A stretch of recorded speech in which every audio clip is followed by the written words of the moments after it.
Hello guys, welcome back to another video. This week I'm glad you guys are back for a brand new recipe. This week we're going to be learning how to make green sauce for pasta. It's also known as spaghetti verde or green spaghetti. Pretty easy to make, very simple, not many ingredients. So if you want to learn how to make this delicious recipe, I suggest you subscribe to our channel. We upload videos every single week with brand new Mexican recipes. Hit the like button if you like this recipe. Don't forget to share with your friends if you loved it. For this green spaghetti, it can be eaten by itself, just like that as a main meal, or you can also make this as a side dish to accompany any main dish. Super easy to make, not at all spicy. You can make it spicy if you would want to. And for the ingredients this week, we're going to be needing a little bunch of green cilantro, some onion, garlic, and a little bit of butter, sour cream, and 1 cream cheese. To make the sauce green, we're going to be using chile poblanos. I'm using about 7 of them. And of course, our spaghetti. If you don't have spaghetti, you can use any type of pasta that you would like. On the stove, I'm going to be adding some water to cook our spaghetti. To that water, we're going to be adding 2 garlic cloves, 1/4 of a white onion. Make sure you add the end of the onion that holds the onion together. A little bit of salt to your taste. Just a pinch of olive oil, and we're going to close this and let this boil for about 2 minutes. Once it starts to boil, we're going to add our spaghetti or your desired pasta that you're going to be using.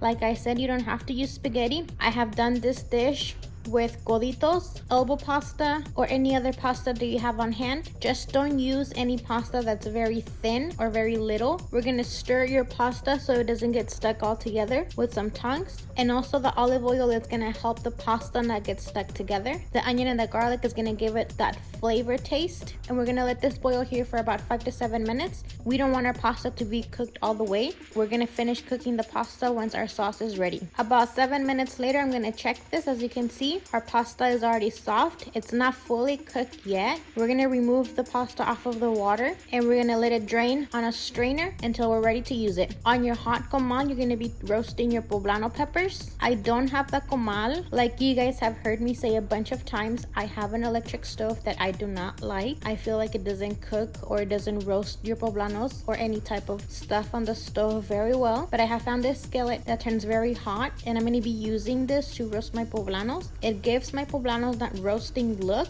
and it's doable for recipes, so that's how I'm going to be roasting my poblanos. But if you have a gas stove, I suggest just turning your stove on and putting your poblanos directly on the fire like that. That's going to be much faster. It's probably going to take about 3 to 5 minutes to roast all of your poblanos on high heat. It is a little bit messy because the skin of the poblanos, since you're going to be roasting them, you're going to be burning the skin off. It is going to make your stove a little messy, but so worth it. It gives it a different taste. And the meanwhile, for me on an electric stove, I'm going to be roasting them very slowly. This whole process took me about 15 to 20 minutes to do. I'm going to be roasting my poblanos in all sizes. Once they are very roasted all around, I'm going to be adding them to a Ziploc bag directly from the skillet into the Ziploc bag to keep the poblanos hot, because you want the skin of the poblanos to sweat for an easier removal. You don't have to put all of your poblanos in the Ziploc bag all at once. You kind of put them in there as they start to get roasted all around, especially when you're using a gas stove. Not all the heat is going to be concentrating in your poblanos, so some of your poblanos are going to be ready faster than others. We're only going to be keeping our poblano peppers in the Ziploc bag for about 5 minutes.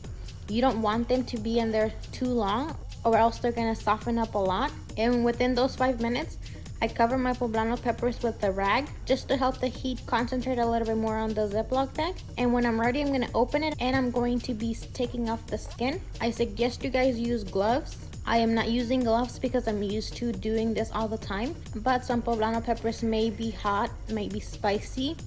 And when you touch chiles with your hands, they might burn your hands. Your hands are going to start to get like a little burnt sensation on them. So I suggest you guys use some gloves. Pretty much I'm going to be just peeling off the skin of the poblanos. Pretty simple. There's no science to this. Once I have the poblano ready, I'm going to be cutting off the stem. I don't like to waste anything on my food. If I can use it, I'm going to be using it for my recipe. So within that stem that we cut off, I'm going to be removing just the wooden stem, if that's what you guys call it. I forgot the name at this point. But just the part that you don't eat, that's what I'm going to be throwing away. And then the rest I'm going to be adding directly to my blender. I'm also going to be cutting my poblano in half and I'm going to be removing the seeds. I'm not very cautious on removing all the seeds just because I do want a little bit of spice on that poblano. You don't have to remove the seeds if you don't want to. I'm going to be doing this process for all my chile poblanos. Now that I have all of my chile poblanos peeled and deveined, I'm going to be adding just a piece of white onion, a couple garlic cloves, between 1 and 1.5 cups of milk, depending on how many poblanos you're using and how big they are, half a cup of sour cream, 8 ounces of cream cheese, a little bit of chicken flavor bouillon for taste, or you can use salt, and I'm going to be adding half a bunch of cilantro, and we're going to blend this until it's very smooth, between 3 to 5 minutes. Now that our sauce is ready, we're going to continue on the hot skillet. I'm going to be adding a little bit of butter. We're going to be dissolving that butter, and we're going to be adding some diced onion on this. Make sure you saute your onions until they have a golden translucent color.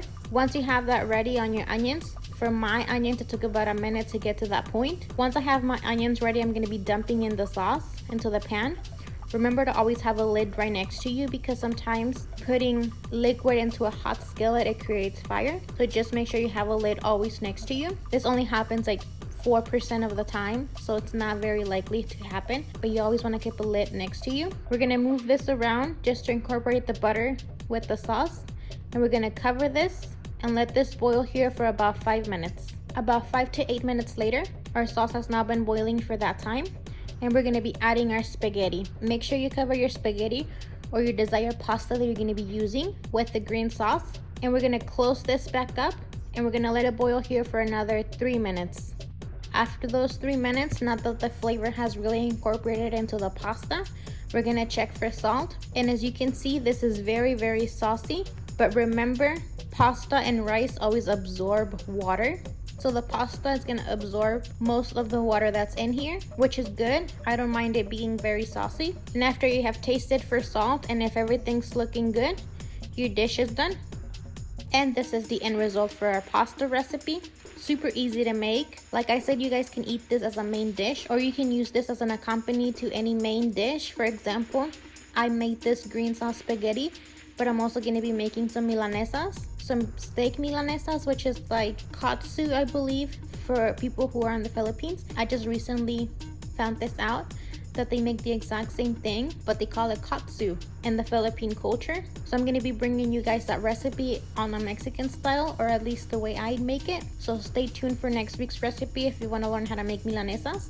I will leave the link down below whenever I upload that video next week. So I hope you guys enjoyed today's recipe. Don't forget to give it a big thumbs up if you liked it. Share with your friends if you loved it. Remember to subscribe to our channel so you can learn new recipes every single week with us. I hope you guys have an amazing day and an amazing rest of your week, and we'll see you guys next week with a brand new recipe. Bye!